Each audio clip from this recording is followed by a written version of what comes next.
Hi, I'm Scott Peters. I'm the head of the political science department, and we're here today with our alum, Caraline Eggena, and she's going to talk to us a little bit about her career path. Caraline is a community development planner at NIACOG, the North Iowa Area Council of Governments, and she graduated with a public administration major in 2018. So Caraline, thanks for being with us today and talking a little bit to us. Yeah, thank you for having me. I'm excited. I was wondering if we could just start with your current job. If you could tell me a little bit about what a community development planner does, and maybe even what Council of Governments is. So the Council of Governments it's a quasi-government agency that focuses a lot on planning. So I focus mostly on housing. And in particular, we have a housing trust fund that administers grants for low-income households, and that is mostly based upon income limits and everything. So ours is 60%, which I think is what you'll see around pretty much every housing trust fund. Sometimes there's 80%, which that's mostly with CDBG, which is Community Development Block Grants, which I do some work for. I mostly focus doing the Section 106 reports for that, which Section 106 is the historic preservation side of it, just to fill out a form showing that this house, because you have to make sure that the historic integrity of houses won't be altered negatively if you do work on it. So I pretty much do those forms, put those together and send those down to the state. And with those grants, those community development block grants, those are administered through IDA, the Iowa Economic Development Authority. So, but back to the Housing Trust Fund, which is what I mostly do day to day. That is, we do home repairs for low income people. And that is pretty much what I do day to day. There's a lot involved there. We have applications that are going out. We are also taking inspection reports that we receive for repairs for those houses and turning them into bid documents, working with contractors, getting projects closed out, looking for more funding opportunities. There's quite a bit involved in the day-to-day of the Housing Trust Fund, which is what I primarily do. So the Council of Governments is what exactly? Is it like an umbrella organization of different county and city governments, or? So yeah, NIACOG has about, it's either 67 or 68 member towns that voluntarily get involved. So if they pay, they have the yearly dues they pay every year that are voluntary to get planning services, but they wouldn't have to pay for it. They went through a private corporation to do it. So they, a lot of housing CDBG, we have wastewater, sewer, community development block grants they can get, hazard mitigation plans, transportation plans, a lot of things that would be Des Moines has their own planning department. Because the city's big enough that they can afford to do that, whereas these little towns you really can't. Most of the time they just have a mayor, city clerk, and a municipal person who does. So they maybe have 3 full-time paid people, whereas Des Moines or Cedar Falls has huge departments. So that just gives these small towns the ability to get these things, whereas otherwise they wouldn't be able to get them because they're just so small. Great. So a real resource for towns in mostly in rural areas, more sparsely populated, allowing those towns to deliver some of the public services that they otherwise wouldn't be able to deliver without your help. Yeah. Okay. Great. And so you work a lot on housing policy. It sounds like you carry out a lot of housing policy for specifically related to low income housing. So I'm curious, your degree was in public administration. Focuses on my focus was economics and finance. Okay. So So I sometimes wonder if the community development concentration would have been smarter, but it worked out. yeah, yeah. So how did maybe let's backtrack a little bit to your time at UNI and think about like how you got from there to where you are now. So did you come into UNI as a political science or a public administration major? I came into UNI as an athletic training major. Okay. And then because I started at community college, and I did that for 2 years. And then I did my first semester with the athletic training program, realized I didn't like it. And it goes back to high school. I always loved history and political science and everything. So I decided to switch to public admin and history double major. So that's how I got And it. double major. Right. Okay, yeah. And so um what did you do your internship in when you were in public admin? I did it. I was able to, it was a nonprofit. It's the Carrie Chapman Cat Girlhood Home outside of Charles City. Okay. The home she grew up in Iowa is still there, and there's a little like resource center there. So I was pretty much the person who was there in the day-to-day stuff. I would do tours for people. I did some planning with all the volunteers on their board there. So that was quite fun. I enjoyed that and mixed some nonprofit work into the history route too. So Yeah. Great. And so this was your first, the position you're in now was your first kind of full-time professional job after graduation, right? Yep. And how well do you think, how well prepared were you for the kinds of things you do? Like, do you feel like the public administration degree helped prepare you for working in and with government in the way that you do? Yeah, I do. I think with all of the classes I had there, I think did a good job. I think just from like a critical thinking standpoint and a problem solving standpoint, I run into problems pretty much every day sometimes with the way, construction can go and having to help, burn out water down fires Yeah. sometimes. So I think that helped quite a bit. I think the relationships I have with some professors down there, what I learned from them helped out quite a bit. So yeah, I think they did a good job. As you think back on it, are there particular classes that stand out, or particular you mentioned professors, particular relationships with professors that you think were helpful in preparing you either, for the skills you use, or even just sort of, professionalization and things like that? I know I had most of my classes with Dr. Larimer and Dr. Neiman. I only had one class with you, unfortunately. But Dr. Neiman did a lot of the public administration courses, and then Dr. Larimer did a lot of the quantitative, and I forgot the other classes he did, but those were useful too. Budgeting, I quite enjoyed his classes. Probably public budgeting. Budgeting with Dr. Neiman. Oh, was it? Sure. Okay. Mm-hmm. Okay. And just for our viewers here, Dr. Neiman is now Dr. Renfro, Jamie Renfro. That's right. So and Dr. Renfro and Dr. Larimer continue to teach a lot of the courses in the public admin major. Excellent. So as you think about those skills, what day-to-day skills do you think are the most important skills in your job? What kinds of skills should students really who want to work in the public sector or in the kind of work that you do, what kind of skills do they need and should they think about developing?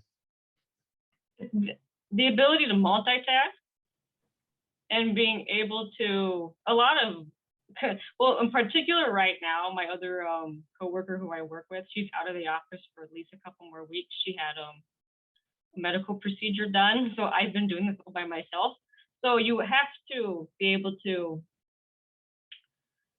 there's a lot of work. You have to be able to focus. It's overwhelming when you have a whole lot of work. You have to be able to minimize and just focus on one thing, or else you'll get incredibly overwhelmed. And I mean, with public and local government, there's not a whole lot of people to do all of that work. Compared to big cities and everything, you have to be able to juggle multiple hats. Because not only do I do housing trust fund and CDBG stuff, we also we contract with Iowa Workforce Development to do their yearly foreign labor housing inspections. So in like December, January, February, I'm very busy with that. And sometimes things get thrown to the back burner, but we have to be able to just jump back into it and continue to go through the work and everything. So being able to multitask, but also not get terribly overwhelmed is, you learn that in school,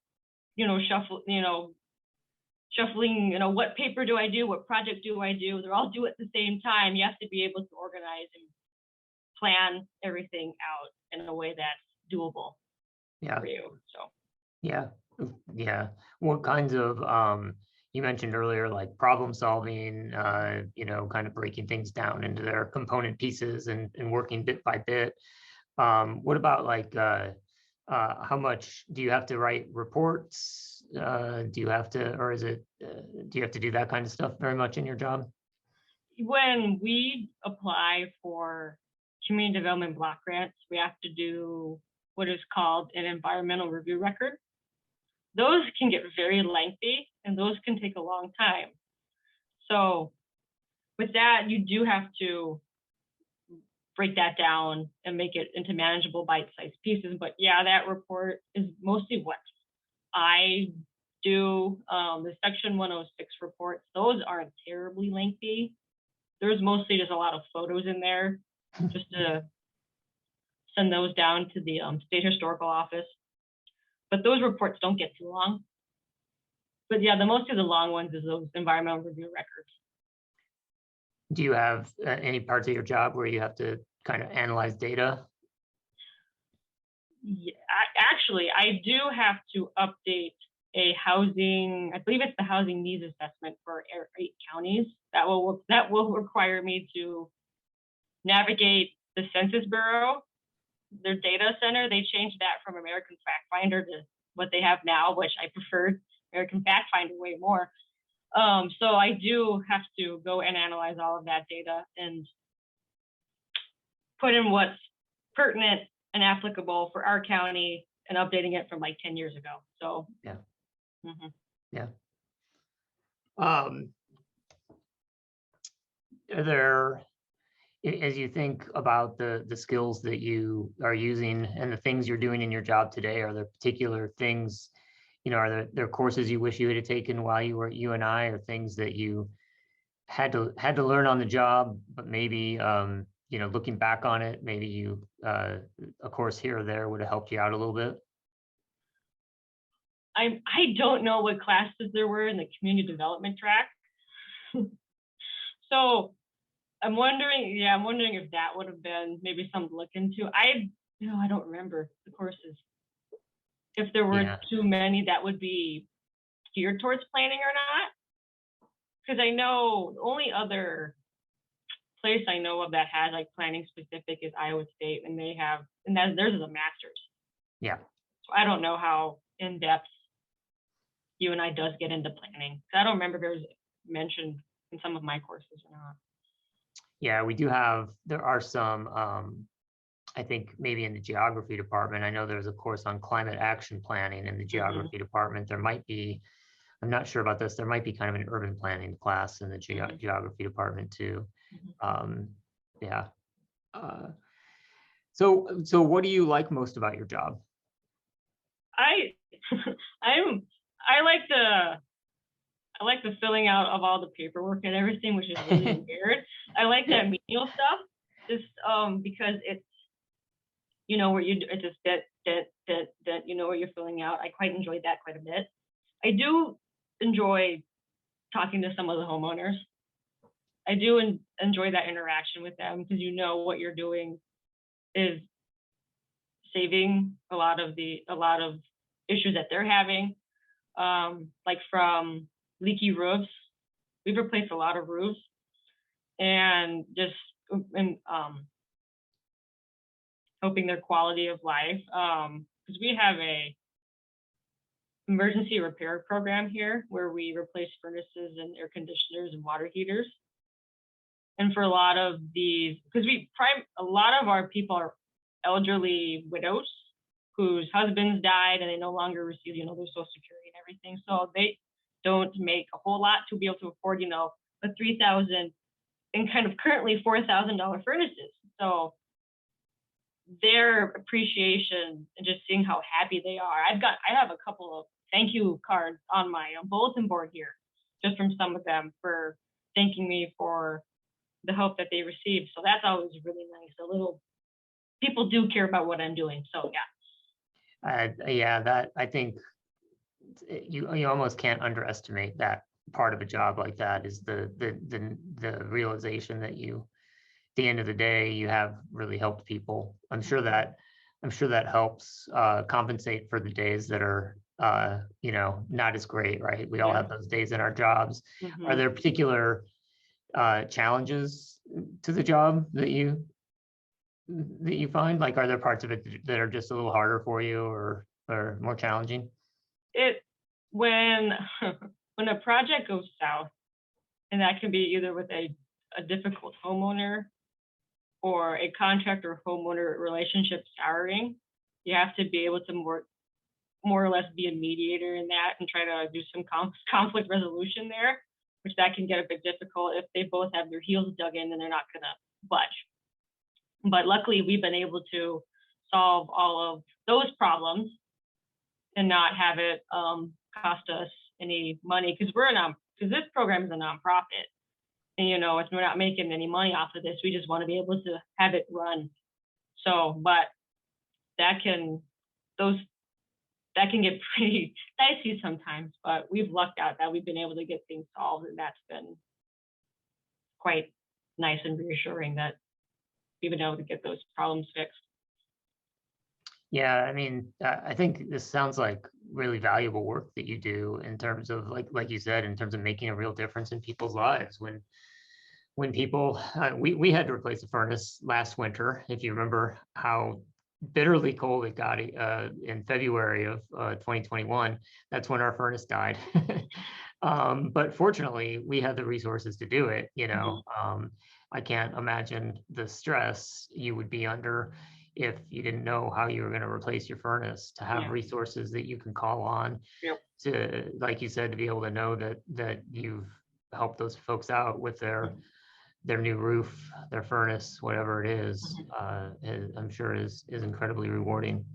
And realizing that you are providing these kinds of public services and making life that much better, and making communities that much more vibrant in rural areas too. I think that's really important work. Mm-hmm. Yeah, and I mean, Iowa has one of the oldest housing stocks in the United States. So a lot of these houses are over 100 years old, and they very obviously, you're going to fall into disrepair over, 100 years, right? Well, actually be more like 120 years at this point. So, I mean, a lot of these houses do need this assistance, and, people can't afford it. People have to be able to stay in their homes. Yeah. Yeah. How many? How big is the organization you work for, the NIACOG? Roughly how many people work there, and what other than housing stuff? What kinds of things does the organization do? I'm gonna have to count. Okay. 10,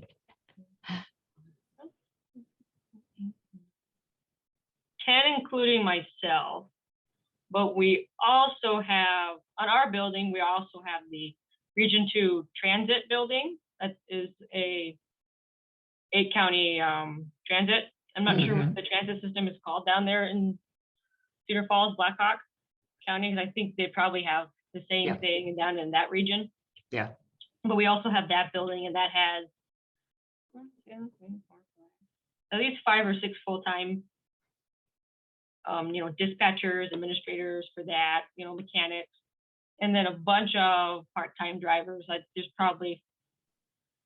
There might be 30 drivers who are constantly on a rotating basis driving people to, like, their doctor's appointments, the grocery store, people who can't Okay. drive. Yeah. And so, so other than the transit, what else does NIACOG do other than housing and then the transit authority? So other community development block grants that aren't housing related, waters and sewer, community facilities. Right now we have quite a few upper story housing grants coming through right now. There's a lot of demand for more housing, and those upper stories are very popular right now. Hazard mitigation plans for counties, and I wouldn't say cities, mostly for counties, and then a lot of other plans that I don't really jump into, just because that's not really my field.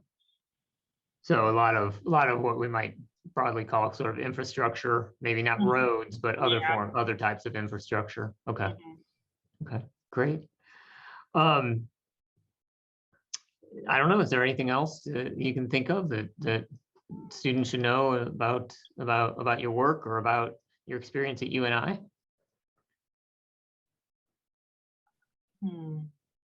I would say,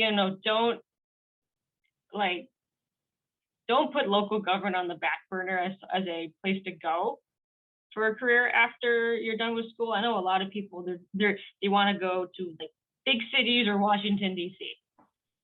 But don't turn your back on local and regional government. There's a lot of work that needs to be done here. There's a lot of people that need a lot of help, and there's definitely careers that can be made in this sector. So I think that's a great point. I will take the opportunity to say that we have, this is the only public administration, undergraduate public administration major in the state. And, so in terms of preparing people to go right out, as you did, and work in local and regional government right away and make a difference in their communities, the UNI provides a real opportunity for students to do that. And delivering public services in the rural parts of the state is a real challenge for the state of Iowa right now and for the foreseeable future. One of the big challenges that I think we face as a state in a lot of areas, healthcare, mental health, but as you've talked about today, housing and other areas too. Yeah. All right. Well, thanks so much for taking the time to talk about your career and your experience at UNI. We really appreciate it. Yep, thank you. I was glad to hear from you. So it's been a while. Well, we're always glad to touch base, and if anytime we'd have the opportunity to have you talk to students in classes or here on campus or whatever, that would be great too. Yeah, that'd be fun. Okay. All right. Thanks, Caraline. Yep. Thank you, Dr. Peters.